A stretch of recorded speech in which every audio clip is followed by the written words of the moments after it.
Geez Louise. All right, got a lot to say. Okay, so I'm going to open up my Illustrator 4.2 progress so far.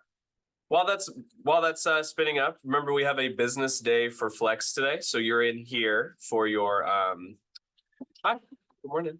You are in here for Flex. We are doing ASB elections as well as Zellos. If you've not finished those up, you need to do that, especially if you want to graduate. I can't find my file, so we're just going to go to Illustrator and open it this way. So the first part of today is focusing on how to read the color wheels that we made yesterday. And so you can start discovering some color schemes that you can work with.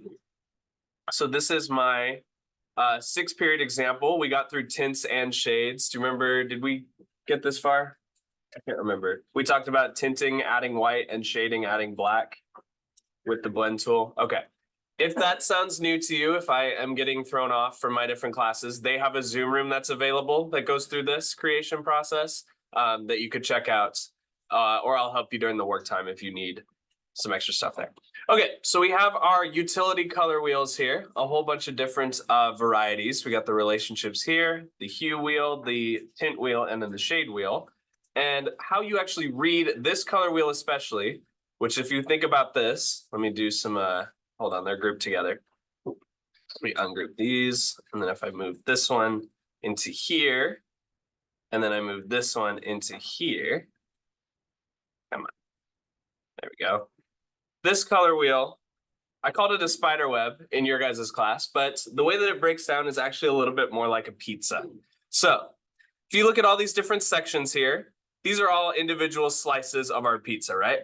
And these pizzas have 3 sections. Let me actually ungroup them so they move as one piece here. I think these are all grouped together. All right, cool.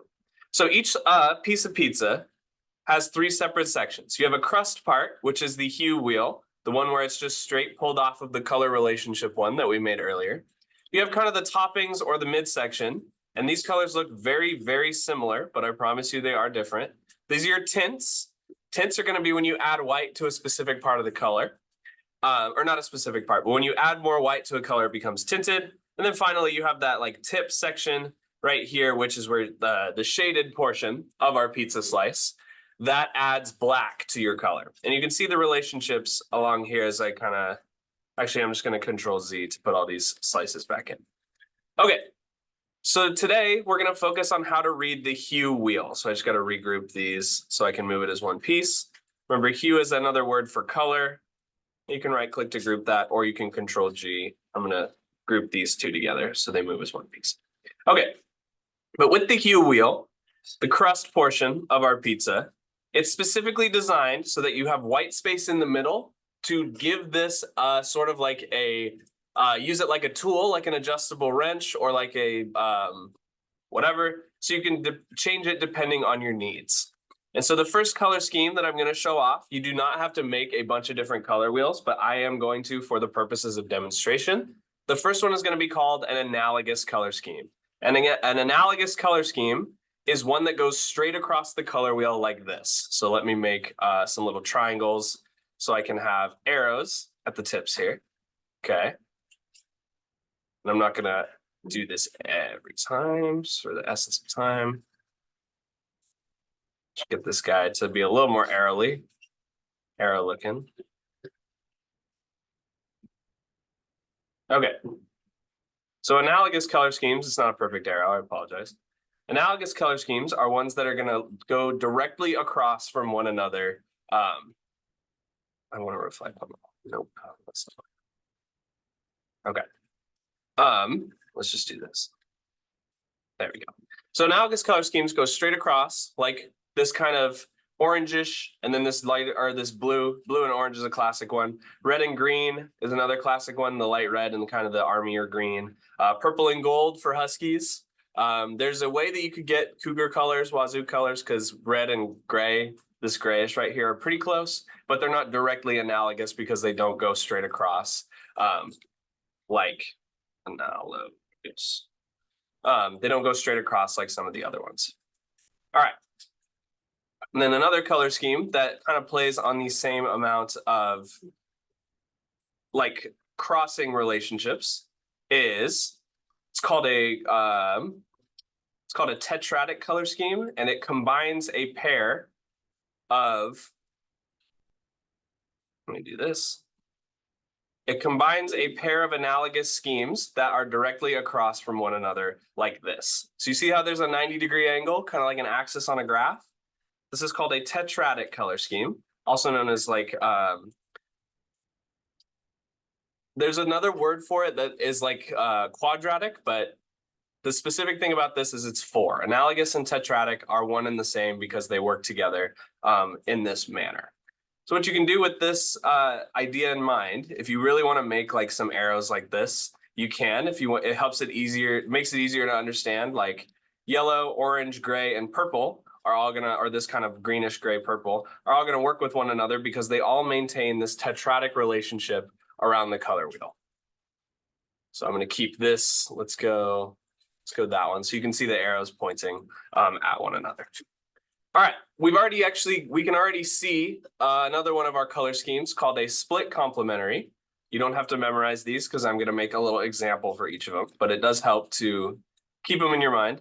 A split complementary scheme starts at one top and makes a triangle as compared to a square on tetradic. It makes a triangle out of 3 colors like your primaries, your secondaries, or your tertiaries. So if I grab another one of these guys, I'm going to switch up the arrow a little bit.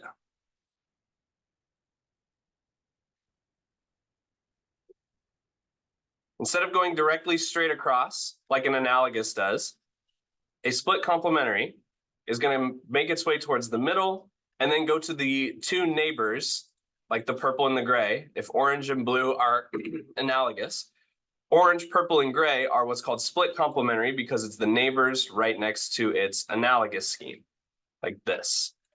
So I click and drag this to there, and then we'll do it one more time from this to there. This becomes our split complementary arrow that you can spin around however you need it to do. Another word for an analogous scheme. Oh, sorry, actually I have it backwards. Shoot. Let me start over. Not completely. We're going to call it compla because I don't have the room for all of split complementary. Analogous, I was misunderstood. This is not an analogous scheme because analogous is the ones that are close to one another. This is actually a complementary color scheme because the 2 colors go with one another. Complementary. I am so sorry, I got those confused. Complementary schemes are the ones that go, there's a way to make this a little bit smaller. Complementary schemes go straight across, and that's why split complementary is going to go straight to the neighbors across from the opposite one up here. So if you're choosing to make like arrows on mine, you can group them together, and then that allows you, oops, I missed a leg. That allows you to rotate, not perfectly apparently, that allows you to rotate your split complementary like this yellow. The split is going to be on the red and the magenta over here. Or if we go to the gray, it's going to be this orange. We go straight across, it's going to be these 2 oranges, right? It's the same as a complementary scheme, but instead of going straight across, it goes directly to the neighbors. Okay. Let's do the actual analogous so that I'm not continuously confused by these color wheels. Analogous, if you think about the word analog or an analogy, it usually means to say something that is similar to something else, right? When you use an analogy, you're comparing something by making it equivalent to or close to another thing. Analogous color schemes work in a similar way because it's going to be 3 neighbors that are all right next to one another. This is also similar to what's known as a monochromatic scheme. You think about that word and remember back to when I was showing off coolers and those tools. Analogous is going to be colors that are related to one another very closely. They're going to be similar to each other. So sets of 3 like these oranges, it's going to give you a variety of hues to work with there, all kind of in a similar section where you'll use the main color for a lot of the main spaces, the tint color or the darker one for the shadows, and then some of the lighter colors for the highlights. So you get a nice range of colors going on there. There's also triadic color schemes. Triadic color schemes. Hi, good morning. And I'll make these all available so you can just hang tight for a second. Triadic color schemes, if you think about the word, sounds like the word triangle. So it's going to be exactly that, making a triangle out of your color wheel. Let me rename this here. Not my magic wand tool. It's not what I want. Triadic. Okay, that is going to be a triangle on your color wheel. So actually it needs to be, let me get a new triangle here so that it fits correctly. That's going to be your red, blue, and yellow. I was misunderstanding again. Sorry, it's a very early morning today, you guys. But the triadic scheme makes a triangle, just like your primary colors over here, your secondaries, and then some of the split are the tertiaries, but mostly the primaries and secondaries are where you're going to get this triadic relationship that you see here. Okay, so there's 5 good ones. We did analogous, complementary. Which one am I missing?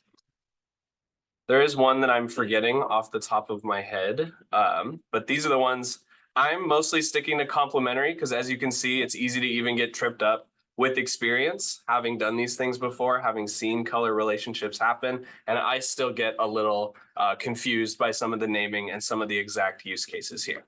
Generally speaking, understanding that the relationship of how the colors relate to one another on the wheel is what I'm looking for today.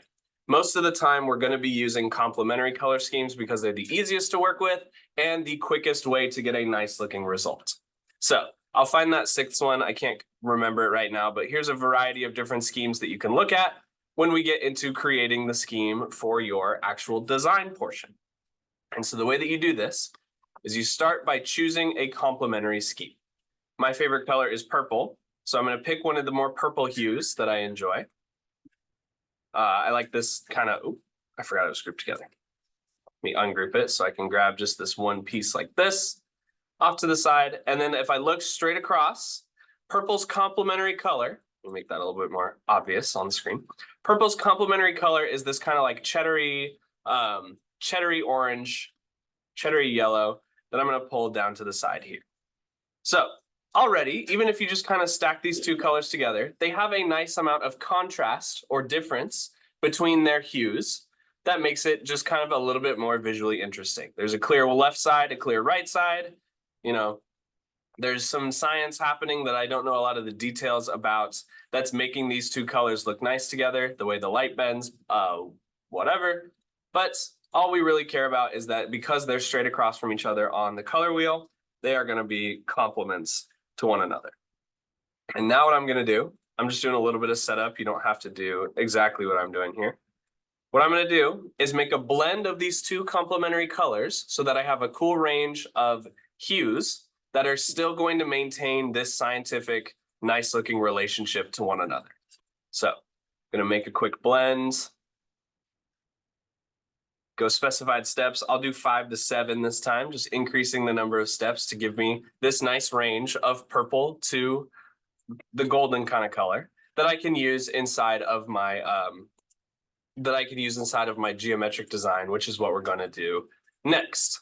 So as far as like the actual vocab portion, that is these color wheels right here. But what you'll need to do for this project is one of these. You'll have to choose one of these schemes. I highly, highly recommend doing complementary because it's easiest to understand. But if you want to go crazy and try doing something analogous or triadic, you can do that as well. You can blend multiple colors together. Like for example, if I wanted to do a triadic blend, let me ungroup that. Keep forgetting that it's grouped.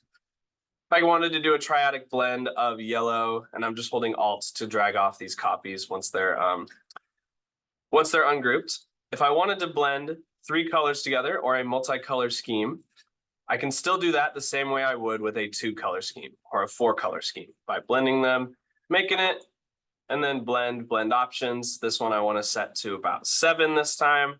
And that's going to give me this wide range of colors that'll work well together, but they're going to be dependent on where you place them. So let me make this a little bit easier to see here. Give me that. It's not the prettiest example because it's coming straight off of the wheel. But you can still blend together a triadic scheme and get this nice range of hues that are gonna behave well when placed within one another. So I'm gonna do this purple and gold example. This is that first part on the agenda here, which is choosing your scheme, okay? This is gonna set the tone. This is what we're gonna eye drop when we build up the, if you remember back to the student examples, this is what we're gonna use when we create our geometric or organic or the combination of the two design that's required for project 4.2. So the way that you do that is we're going back to the shape tool. And I want you guys again to just kind of see what looks good together. I usually like to start with a square, and then I'll put like a, we'll put, oh, these don't have fill or stroke. So let's do that. Just give them a black, okay, it's fine. There we go. Where'd my triangle go? There it is. Okay. What I'm doing here, we're trying to sort of make tiles, so to speak, like if you were making a quilt. So I like, I'm imagining an hourglass shape right here, just so you can kind of see what I'm thinking a little bit. And then I would think it would look cool if I had maybe some on the side here. Maybe not, actually. Let's just stick with the hourglass. And what I can do now is just start sampling fill colors off of this scheme that I've created here that will create something that is using color effectively. What you can also do, there's a couple of videos I made last year, which I'll link in the replies. Now that I have sort of this template built up, using this scheme, I can copy it right next to the first one, and I can change the scheme, or I can change the order of the colors on the next panel, just kind of experimenting, just honestly clicking randomly around this scheme because I know that it's going to work well. We just pull this up so it's a little bit easier to reference. Maybe this time I want a more purple background and I want some yellower triangles, right? Something like this. And so, because it's all maintained in this particular scheme, it's going to stay within that color relationship that I'm looking that you guys experiment with. I usually do them in threes as well. So I'm alternating between yellows and purples so that it creates a solid amount of like visual interest. I've already used that brown, so let's use a full purple. And this is going to set the basis for, I already used that one too. Might need to add a couple more steps to my blend here. There we go. Let's go for this guy. Okay, so the differences are subtle. The differences are really hard to see on the projector, but it's all maintaining that kind of color scheme that we've established here, or the one that you've decided that you want to go with for your blend. And this is what you'll need for the actual project part, or the actual image part of 4.2. And then what I like to do is just kind of flip this one over. And that gives me this really interesting pattern that's happening. There's some consistency, there's some inconsistency. It's visually sort of modern arty in a way, but it's all maintaining this complementary color scheme that is what I'm looking for your assignment. Does this make sense? Color's weird, man. It's something that you need to experiment with. It's something that you need to really experience before it starts to click. It's still something that I'm not very good with, which is why I like those tools that I showed you earlier this week. But this is how, moving forward with the assignment, you need your color wheels, which look like, let me move all these guys out. Oh, I left a bunch of chunks behind. Hold on. Just put those off to the side for now. Okay, what you need is this color wheel with the triangular relationships between the primary, the secondary, the tertiary. You need this color wheel with the polar grid tool. These two are optional, but they are useful for just kind of your graphic design toolbox. I'll just put those in the middle.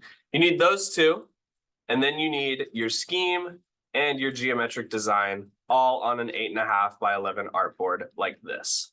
So when you're ready to submit, this is what your document should look something like. You can mess around with the actual the texture portion, the pattern portion that I built right down here. You can mix in some organic shapes. If you think back to the shape unit, you can stick with a strictly geometric. You can go all organic, thinking about shapes like leaves or how water moves, or right, things that are more naturally occurring as compared to geometrically happening. But yours, when you're ready to submit, should look something like this, so that you have these color resources available. You don't have to label them.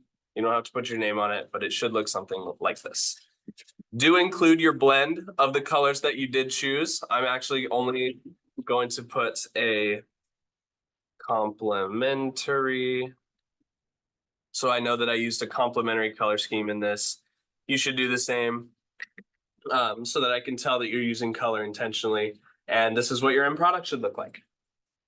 So we got about an hour or so, because this class ends at 9:30, right? 9:20, a little bit less. So get your artboard looking like this. I'll be walking around helping you guys. Experiment with some different color schemes. You'll know which ones you'll like, because it's kind of more of a gut feeling than a scientific understanding why it works. But there is a way to get something, a quick result really fast, even if it's not the prettiest thing, for example's sake. It does have that color relationship that I'm looking for. Sound good? Make sense? Okay, cool. I'm gonna close the Zoom room, upload this real fast so you can see if you need it later. The rest of this time is finishing up 4.2. It's due tomorrow for full credit, and it should look something like this when you turn it in. Okay, cool. Thank you, guys.